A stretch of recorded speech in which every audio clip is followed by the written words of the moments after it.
So it's official. The Dallas Mavericks have their new head coach and their new general manager. So what's next for Jason Kidd and Nico Harrison and this Mavericks organization going forward? This is the Gray Area right here on Kevin Gray Sports. My name is Kevin Gray. You can find me on Twitter, Facebook, and Instagram at Kevin Gray Sports. Be sure to hit that subscribe button right there for all things Kevin Gray Sports here on YouTube. You can catch on your home of the Dallas Cowboys and Texas Rangers. 105.3 The Fan. The Dallas Mavericks have made it official. Jason Kidd becomes the 10th head coach in franchise history. Meanwhile, Nico Harrison, longtime executive with Nike, takes over as the head of basketball operations and the general manager for Mark Cuban's Mavericks going forward. Jason Kidd, a record of 183 and 190 in 5 seasons as an NBA head coach, a 9-15 playoff record, now gets the opportunity to take over for Rick Carlisle after he left after 13 seasons with the Dallas Mavericks, winning the franchise's only NBA championship as he has now moved on with the Indiana Pacers. This is a golden opportunity if you're Mark Cuban, who we've already heard reports from ESPN's Tim McMahon that the Dallas Mavericks could be adding J.J. Barea to Jason Kidd's staff going forward also. Mark Cuban has now put himself in position after bringing back Dirk Nowitzki as a special advisor, continuing to have Michael Finley in the fold as far as basketball operations are concerned, and now bringing in a guy in Nico Harrison who has a lot of terrific relationships around the NBA, specifically with one Luka Doncic, to try and move forward after what has been the most tumultuous couple of weeks, if you will, for this franchise in its 40-year franchise history. So now going forward, what does this mean for Jason Kidd? Now let me get one thing very clear with you. I'm not necessarily excited about the idea of Jason Kidd being brought on as the head coach, aside from all the off-the-court issues with the domestic violences and the DUIs and all the things and baggage that comes with Jason Kidd. Jason Kidd really hasn't proven himself to be a good head coach in this league.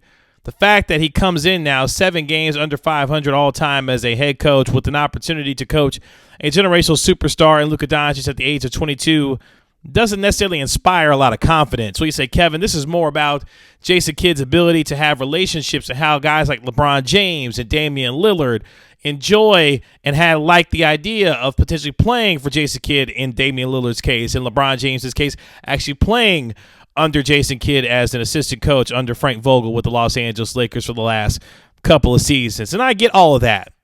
But at the same time, the tone-deaf nature at which Mark Cuban appeared to hire Jason Kidd, we say, Kevin, this isn't really about the 2011 season where Jason Kidd was the franchise point guard and the Mavericks brought him in even after all the things that had gone on with him off the court and still brought in him with an opportunity to help Dirk Nowitzki win a championship. You say, Kevin, this isn't really about all that. This is about moving forward. This is about making sure that Jason Kidd has an opportunity to rehabilitate himself and continue to grow and get better from the things that he's learned. And I understand all of that, trust me. But this can't be the organization that gives Jason Kidd the second chance and the opportunity. Not after what it's been through over the last 18 months with the numerous sexual assault and allegation scandals that have rocked this franchise with the Sports Illustrated story that we've seen in 2018 and also in 2020. This can't be the organization that has its owner and governor go on national television in front of Rachel Nichols and crying and saying that this is not going to happen again under my watch. This can't be the organization that looks at Jason Kidd and says, this is going to be the guy that we hired. Again, not just the off-the-court stuff, but the on-the-court stuff. This is the same Jason Kidd that attempted a coup when he was with the Brooklyn Nets to try and get more power. This is the same Jason Kidd that tried to get a timeout called when he had none by having one of his players run into him with a cup of water in his hand. This is the same Jason Kidd who's had a number of things that you would look at him sideways with as a head coach and say, what are you actually doing here? At the time when he threw his young players under the bus when he was with the Milwaukee Bucks, and then Mike Budenholzer taking that same team of young guys who he disparaged to 60 wins. There's a lot of baggage that comes with Jason Kidd, but at the same time, guess what? This is the move now that the Dallas Mavericks have made with respect to Jason Kidd. And this is the move that Mavericks fans, some, will have to live with.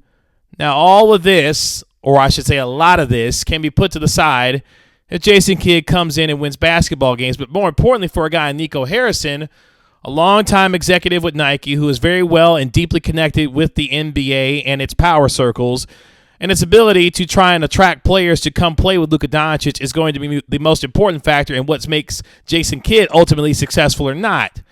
Can Nico Harrison, who has never had any front office experience with the NBA, who, yes, has those deeply connected relationships across the NBA, can he be the kind of power broker that attracts free agents to come to Dallas and play with Luka Doncic for years to come? Luka Doncic is going to sign that $201.5 million max extension, that rookie max here coming up here real soon. That's not something you need to worry about. What you need to worry about is Nico Harrison's ability to continue to build around Luka Doncic and, more importantly, give the players that surrounds Luka Doncic the opportunity to hide some of the deficiencies of your man Jason Kidd, because for all the things that Jason Kidd is in terms of the relationships that he has with players across the league, there are very deep questions about him as a tactician and his ability to actually coach basketball. So don't give me this comparison that Rick Carlisle and Jason Kidd are in the same stages of their careers. No, they're not. They're in very much different careers when Rick Carlisle took over the Mavericks versus when Jason Kidd took over the Dallas Mavericks now. Jason Kidd has an opportunity to try and rehabilitate his image with respect to how he is viewed here in Dallas. Maybe not necessarily across the rest of the NBA, because things ended acrimoniously the first time, or I should say the second time, in 2012. Of course, he was traded away 4 years into his career with the Dallas Mavericks, and then had an opportunity to come back to Dallas back in 2012, and he decided, no, actually, I'm going to go to New York. So things have been patched up seemingly since then between Mark Cuban and Jason Kidd, enough to the point where Mark Cuban trusted Dirk Nowitzki, trusted Michael Finley, and said, you know what, all right, it's time that we bring Jason Kidd back into the fold, and not only into the fold, but as the face of this franchise. And that's going to be a question for me going forward.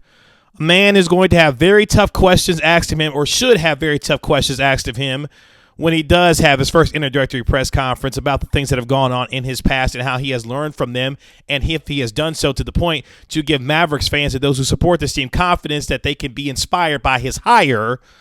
But more importantly, for Jason Kidd, can he prove himself as a good head coach in this league? One thing about being able to have Luka Doncic on your squad, you will have a lot of your deficiencies be able to be hidden because of how generational of a talent Luka Doncic is. That is for certain. What is uncertain is if this city, if this franchise can finally become the kind of free agent destination that it desires to be. One good thing about Jason Kidd, especially his ties now with the Mavericks as its new head coach, his agent is Jeff Schwartz. Now, if you don't know who Jeff Schwartz is, he's one of the more powerful agents in all the NBA. Some of his clientele includes guys like C.J. McCollum, Nikola Jokic, among others.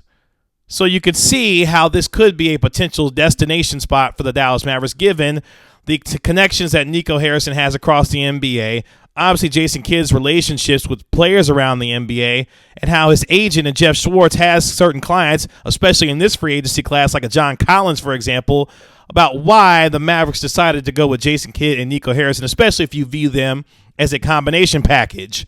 If Nico Harrison was brought in and he signed off on the idea that Jason Kidd would be the head coach, given their relationship with one another and how things continue to be viewed through that lens and what that means for bringing players to surround Luka Doncic, okay, you might be able to sell me on it. But the optics of what has taken place for this franchise over the last couple of weeks, and more importantly over the last few years with all the things that this franchise has gone through, and then to hire this head coach is tone deaf at best, and obviously for Mark Cuban, a very tough set of circumstances that he's going to have to continue to deal with. But now this is all about turning the page and moving forward, right? We all got to move forward here, Kevin. Jason Kidd is the new head coach. Nico Harrison is in as the president or as the general manager and head of basketball operations. What happens going forward? That's one hell of a question. We will see, because this is an opportunity for Mark Cuban, who needs to rehab his image that has been dragged through the mud over the last couple of weeks, given what has happened, an upheaval of a franchise, Game of Thrones style, if you will, when you look at what's happened with this franchise. Obviously, Donnie Nelson departing after 24 years, Rick Carlisle after 13, and now a fresh, quote-unquote, start with a little bit of a turn to nostalgia for Mark Cuban to try and see if he can get the ultimate desire of him as far as his ownership group is concerned, and that's another NBA championship. He now officially turns to Jason Kidd and Nico Harrison to try and deliver what has been elusive for this franchise since 2011, an NBA championship. You can find me on Twitter, Facebook, and Instagram at Kevin Gray Sports. Be sure to hit that subscribe button right there for all things Kevin Gray Sports here on YouTube. This has been another episode of The Gray Area. We'll talk to you later. Peace.